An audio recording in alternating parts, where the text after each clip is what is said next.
There should be a warning that when you play your first gig ever, you're gonna fall in love with it. You're gonna want to do it constantly. You know how hard I worked for that first gig. I was playing my very first gig for a Pilates class. Now, this is a class that I have literally taken. I know the people. I was nervous, but it was nice because I had my people, right? And so I'm like gearing up for it. I'm preparing. I get sick. No voice. And my whole plan was, if my guitar sucks, like my playing skills, at least I have my voice to back up. No voice. Could not practice. Didn't practice for 2 days. Did a little guitar. I was like, okay, this will be fine. This will be fine. I wake up in the morning.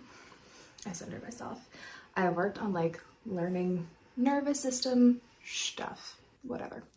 So I get up. I do my vocals, roughly run through it, play the first couple of notes, like every single chord progression, make sure I have my very first, like hit.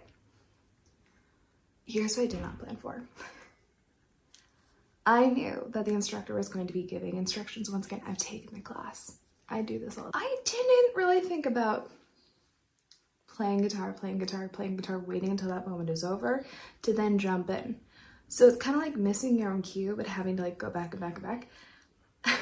I was not prepared for the nerves that just like kicked in for that first moment. Let me let you in on a little secret. I had a 45-minute set, first gig ever, right? I had only ever played open mics where I did one song at a time. And none of those times were good. So I am going in full bore. Like, this is what I'm doing. This is what I love. These are people that I love and know who are very supportive. No voice. Literally 2 different like containers of tea and honey. Like, I kid you not. No voice. Come in and I play the first, the intro to Too Sweet. And then it hits the part where you're like, it can't be said. Panic. No voice. Just like a full moment of like, and literally until I started playing guitar, I had never had that experience. I never had a moment of stage fright. I grew up singing. I have sung in front of hundreds of people. So like, it's like, if you've seen the show Parks and Rec, it's like, absorb the aggression, Jerry. It was like one of those moments where you're like, okay, settle in. This is gonna be fine. Once I hit the first verse, then I'm like, oh, okay, we're cooking now. By the time my voice hit that, and my voice started to come out, I was like, sunshine, let's go. I've got this. I can do this. By the time I finished that first song, my nerves had calmed down. And it was magical because then we go into dreams by Fleetwood Mac, which like, it was nice to have a moment where I could go through like imperfections, but be very proud that like, we're going through it. Like, things were not flawless because still new, still have nerves, all the above. But once I got through that, we move on to Austin. That was in there. Went on to Espresso. I'm in the middle of Espresso, and this is a reformer's Pilates class, mind you. Like, they're on the reformer, noises are being made, like it's a whole thing, which is kind of perfect. Like, so down for it, because once again, I do it. It's fun. They're doing their thing, but I am just providing the music. And the room was so moody and perfect. Like, look at me playing right here. There I am in my yoga pants. Oh yeah, I dressed for the gig because they're doing Pilates. I was not going to show up full beat, full everything when there is a Saturday morning. Like, that was not what I was going to do. I am playing, and all of a sudden, one of my friends goes, I think my hair's stuck. Her hair was stuck under the ball bearing of the reformer. Like, how long can I stretch this song so they can do what they need to do to get her hair out of the ball bearing? So like, word of wisdom, if you do Pilates on a reformer, braid, ponytail, like, I guess braid is the best to keep it from getting in there. Like, top knot's great, but still like it can get smashed up, whatever.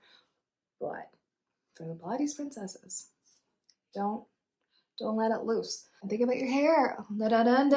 Is her hair okay? You're like, in my head, I'm like, oh my gosh, her hair is stuck. Are we going to cut this out?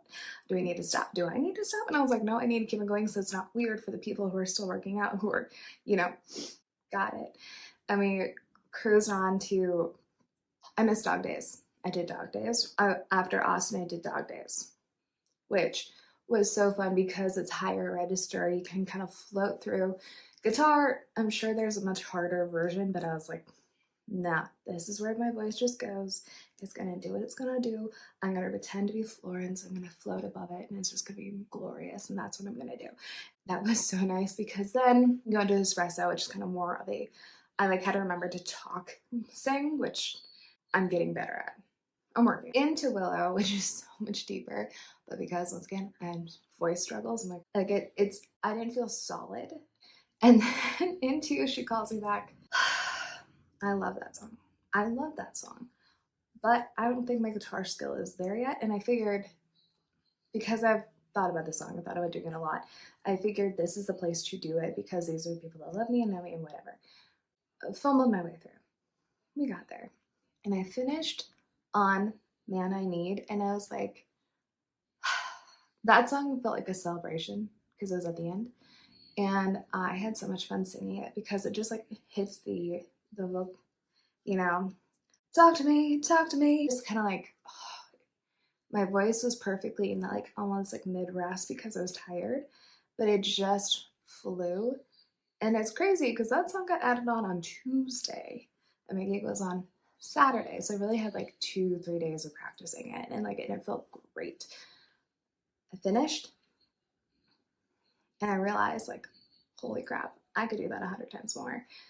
That exact set, no, I'm gonna replace She Calls Me Back. Like, you need to figure out what to replace for She Calls Me Back. But I had so much fun. And that is crazy because I have been psyching myself out about this for a very long time. But it felt so good to just like head down, work on the gig, focus on the gig, make sure my set is together, and to be able to go from like vocalist only.